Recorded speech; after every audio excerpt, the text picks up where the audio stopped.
네, 그동안 이 박사방 공동 운영자로 닉네임 이기야로 알려져 있던 인물 19세 이원호 일병으로 이렇게 드러났습니다. 최 교수님, 예. 이 이원호, 이기야 어떤 역할을 박사방에서 해온 거죠? 주로 박사방에 참여자들을 모집하는 역할을 했어요. 아, 네네. 참여자를 모집하는 역할을 했고 또 하나는 성착취물을 제작하고 유포하는 일도 함께 했습니다. 아, 예. 그러니까 이제 범죄 혐의가 적지 않죠. 그러네요. 심각한 범죄 행위고요. 네네. 그리고 이제 지금 군에 있잖아요. 군에 있는데 이 이원호 일병의 휴대전화 안에 천여 개의 성착취물이 있는 것을 경찰이 발견을 했어요. 네네. 이 말은 조주빈이 끊임없이 이원호한테 이런 성착취물을 보내서 그걸 보관하고 있었고 네. 또 본인이 군대에 있으면서도요 성착취물을 퍼뜨리기 위해서 텔레그램방의 홍보 역할을 계속했어요. 군대에서? 예, 그렇죠. 조주빈이 보면 여러 군데 텔레그램을 만들어 놓고 돈 조금 내는 사람, 많이 내는 사람 구분해서 텔레그램을 운영을 했거든요. 네네. 그 주소들을 홍보하는 거예요. 여기 들어오면 볼 수 있으면, 여기 들어오면 뭐 이런 영상들 볼 수 있으면 이런 역할을 해왔던 거죠. 그러니까 적극적으로 참여자를 모집하는 일에 적극적으로 했었고 성착취물을 보관하면서 유포하는 일까지 했으니까 조주빈과 함께 나쁜 짓을 공모했던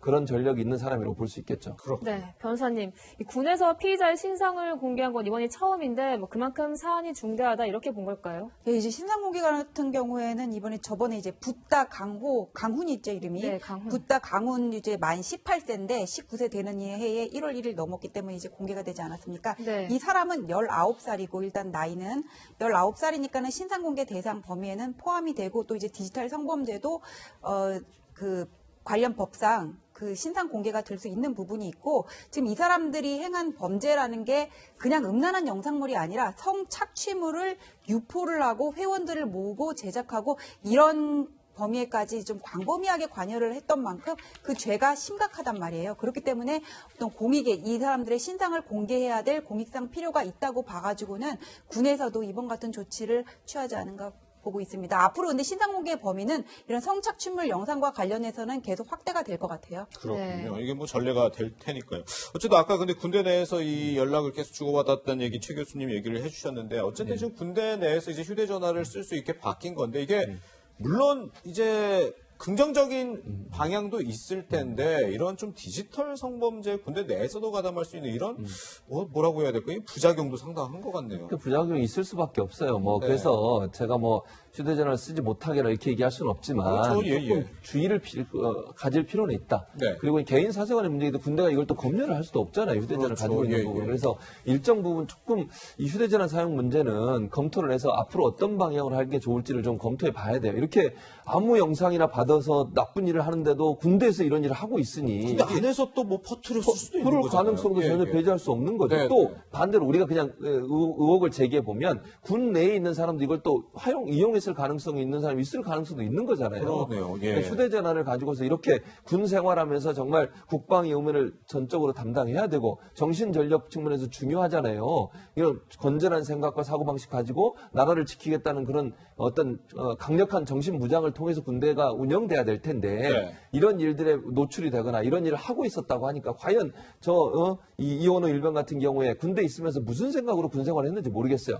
그냥 시간만 지나면 제대할 수 있다는 생각만 가지고 군 생활했다고 볼 수 없기 때문에 네, 네. 군 내에서 이 부분은 이번 기회에 휴대전화 사용이나 이런 부분들을 어떻게 할지를 다시 한번 검토할 필요가 있다. 제도적인 어떤 정비 작업이 필요한 상황이 아닌가 이런 생각이 듭니다. 예, 예. 네, 이런 가운데 오늘부터 이 조주빈 일당에 대한 재판이 시작되는데요. 변호사님, 검찰이 지금 14가지 혐의를 지금 제시를 했는데 조주빈 측이 여기에 대해서 어떤 입장을 밝힐지도 궁금합니다. 조주빈 측은 아마 전부 혐의를 부인하기는 어려울 거예요. 이미 증거로 나온 부분들이 있기 때문에. 하지만은 이제 최대한 감형을 받기 위한 그런 전략을 쓸 것 같은데 네. 저 사람이 이제 수사 과정에서도 이게 이미 이제 증거로 나온 부분에 대해서는 혐의를 인정했지만은 부인한 부분이 범죄 수익이 그렇게 우리가 언론을 통해서 알려진 것처럼 수억 원대에 이르는 것이 아니라 일부에 불과하다. 뭐 전부 이렇게 뭐 배달 음식 시켜 먹는데 다 썼다. 그런 얘기들을 하지 않았습니까? 그렇죠. 네. 범죄 수익에 대해서는 분명히 부인을 할 거고 형량을 낮추기 위해서. 그다음에 지금 검찰이 범죄단체 조직죄를 검토를 하고 있는데 저 사람 조주빈 14개 혐의로 기소를 하면서 범죄단체 조직죄는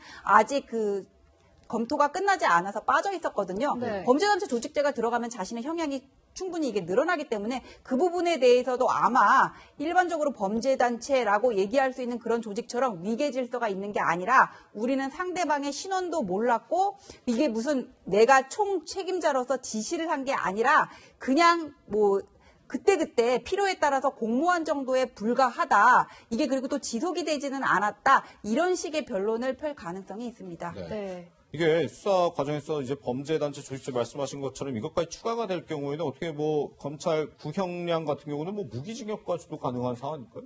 아니 뭐 무기징역을 구형할 수도 있는데 그렇게까지는 안 할 것 같아요. 왜냐하면은 재판에서 무기징역을 구형하는 경우를 보면은 대부분 이런 고유정 같은 그런 살인죄거든요. 예. 이게 법정형은 아동 성착취물을 제작을 한 경우에 뭐 무기징역 그렇게 돼 있지는 하지만은 네네. 이제까지 전례로 비추어 볼 때 이런 성범죄와 관련해 가지고는 무기징역을 구형한 사례는 거의 없었어요. 그렇기 때문에 범죄단체 조직죄가 들어가더라도 무기징역까지 구형하기는 어려울 것이고 그리고 범죄단체 조직죄 계속 얘기가 나왔는데 검찰에서도 이 부분을 지금 계속 검토를 하고 있는 중에 있거든요. 이게 네네. 주로 어떤 뭐 조직폭력이라든지 보이스피싱 같은 데는 적용이 될 수가 있지만 이 경우에 우리가 이 사람들이 했던 역할을 가지고 여기서 지시를 했고 이 사람이 행동대장이었고 직원이었어 위계 질서가 있었어 이렇게 상정할 수는 있지만 이게 어떤 그 지속적인 집단의 실체를 가지고 또 위계 조직의 실체를 가지고 볼만한 그런 물증이 없다면은 범죄단체 조직죄는 어려운 게 아니냐 이런 우려 섞인 목소리로 보는 시각도 있습니다. 네. 네. 어쨌든 지금 국회에서 네. 좀 디지털 성범죄 이런 거 좀 근절하는 법안 뭐 처리한다 하는데 좀 가급적 빨리 처리해야 되겠어요. 빨리 처리해야죠. 사실은 이제 이제 국회 거의 끝나가는 상황이잖아요. 20대 네네. 국회 같은 경우. 그런데 마지막까지 유종의미를 거두셔야 돼요. 어차피 세비는 5월 말까지 다 받으시는 거잖아요. 그렇죠. 임기가 그럼 그때까지니까. 그럼요. 그래서 열심히 일을 하시고 이런 문제 같은 게 사회적으로 큰 논란이 되고 있고 이런 문제가 지금 정부에서 얘기했듯이 무기징역하고 최대는 할 수 있지만 한 번도 그렇게 한 적이 없잖아요. 예, 예. 근데 미국의 사례를 보세요. 미국은요 이런 성착취범 무기징역이 아니라 100년씩 막 그 구형을 하고 이러기도 해요. 아, 예, 예. 그런 부분들이 외국의 사례를 좀 준용을 해서 우리나라도 적극적으로 이런 범죄에 대해서 철퇴를 내릴 수 있는 그런 법적 제도 장치가 마련돼야 됩니다. 이번 국회에 좀 열심히 일을 하셔서 좀 함께 합의를 해서 이런 법안들이 좀 처리될 수 있는 그런 상황을 만드는 게 필요하지 않겠나는 생각이 듭니다. 네. 네, 이렇게 장롱 시신 사건부터 텔레그램 성착취 사건 속보까지 다뤄봤습니다. 두 분간 여기서 인사드리겠습니다. 고맙습니다.